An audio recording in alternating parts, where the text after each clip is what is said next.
Hey everyone, my name is Samantha Cantu, and this is my research portfolio project.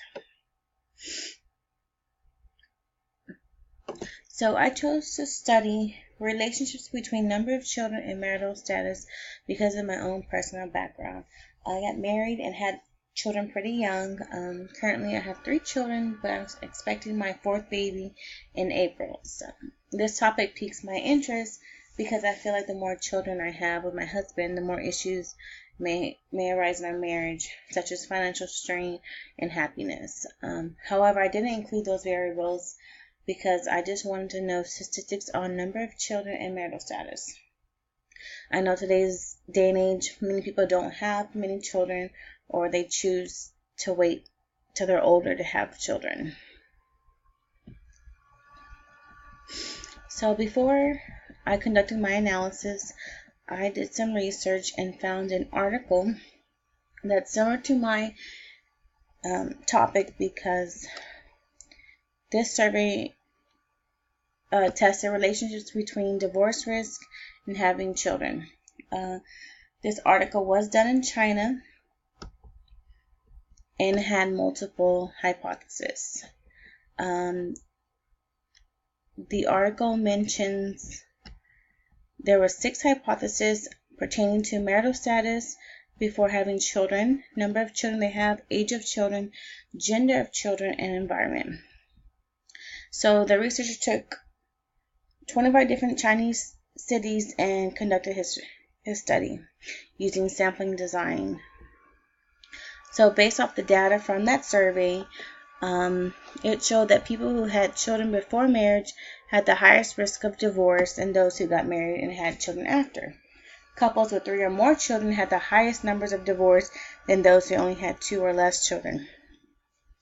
The hypothesis was supported by the findings that he had, and when the number of children increased, so does the number of divorces. However, the number of children from 4 to 5 were the same risk factors of divorce. So basically having 2 children is a perfect combo for marriages, and it's the less risk of divorce. So after I did some research on that article, I chose to set up my hypothesis. So my overall research question was, is there a relationship between marital status and the number of children that a person has? And my research hypothesis is people who are divorced will have less children than those who are married, widowed, separated, or never been married. My null hypothesis is the number of children a person has does not influence marital status. So my variables I picked was my independent variable was child's, or number of children, and figure 1 shows the questions asked. How many children do you have? And the participants either chose 0, 1, 2, 3, 4, 5, 6, 7, or 8 plus children. So they were able to pick how many children they had. My dependent variable was marital status, and that question was, what is your marital status? Married, widowed, separated, divorced, or never married? So the data survey I used was a GS website, and I was able to find some information and conduct my analysis. So my results. So to test my hypothesis, I ran a frequency table, cross tabulations, measures of association, and tests of significance using chi-square. So the first thing was the statistics table for my variables. So table 1 shows the statistics. There was 1,974 people in the survey, and only 1,971 people that listed their number of children, and 1,974 people said their marital status. So there was only 3 missing in number of children. So my table 2 is a frequency table for number of children. In this table, it shows the frequency number and the percentages for each number of children that people had. So just based off looking at this, more people had 0 children, 27.2%.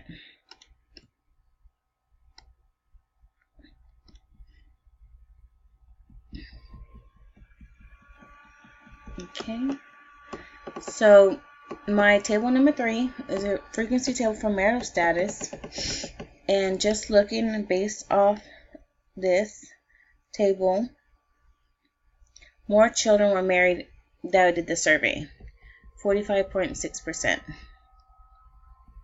So after I did my frequency tables, I was able to run a cross tabulation table. This analysis allowed me to compile both variables into one table to show how many children do married, widowed, divorced, and separated, and never married people had. So this is the number of children that they had, and this is their marital status. There was a count, and there was as percentages as well.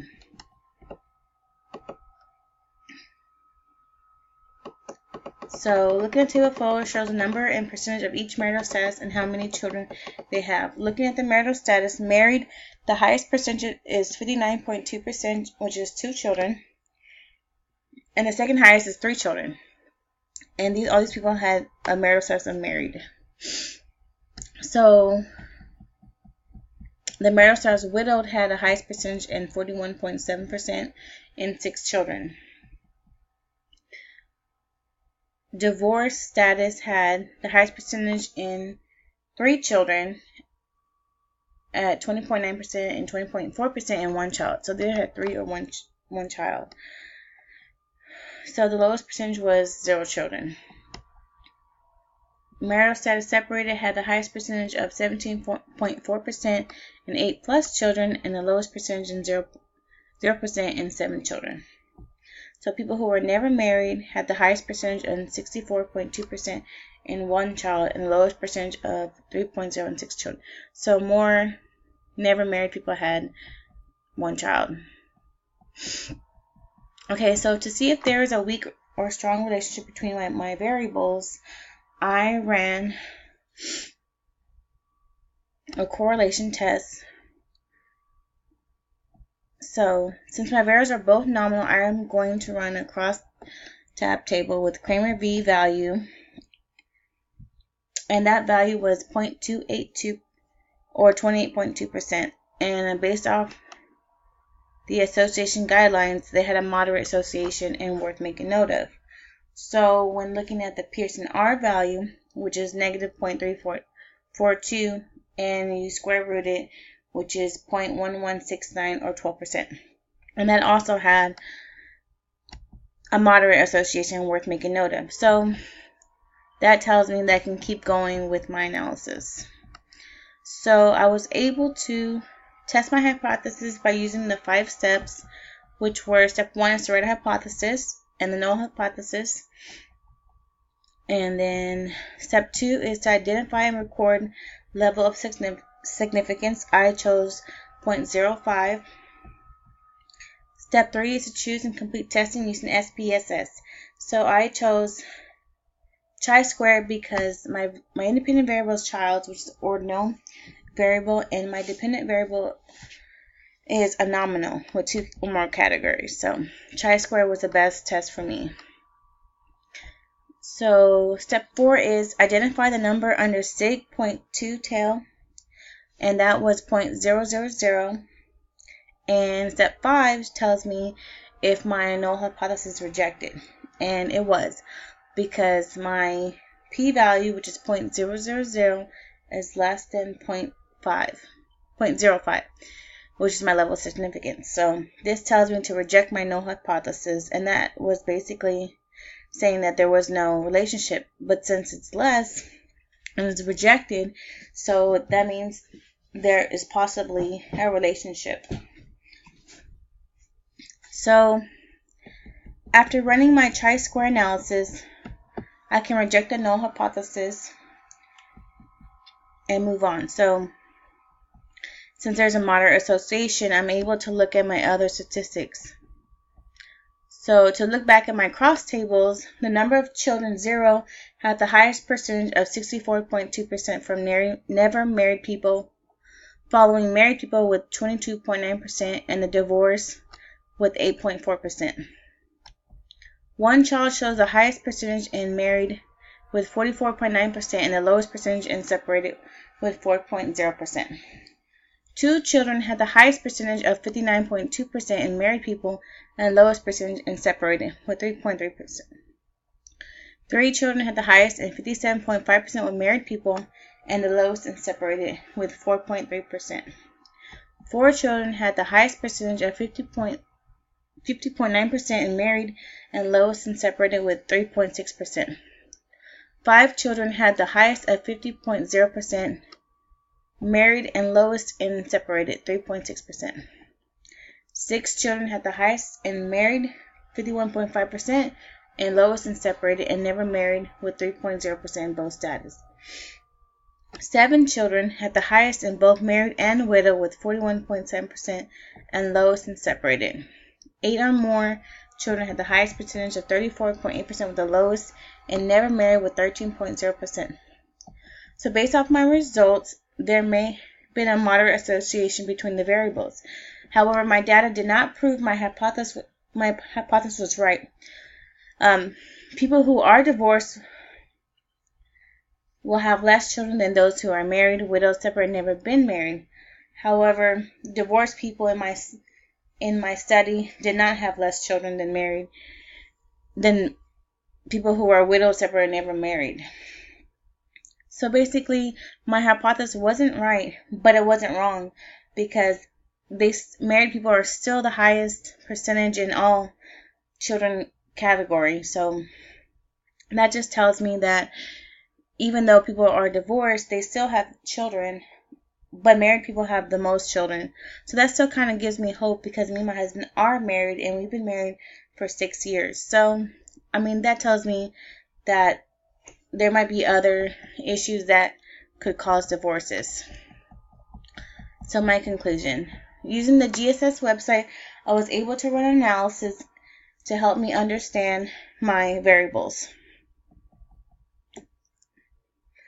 So I was able to reject my null hypothesis and understand my hypothesis was incorrect.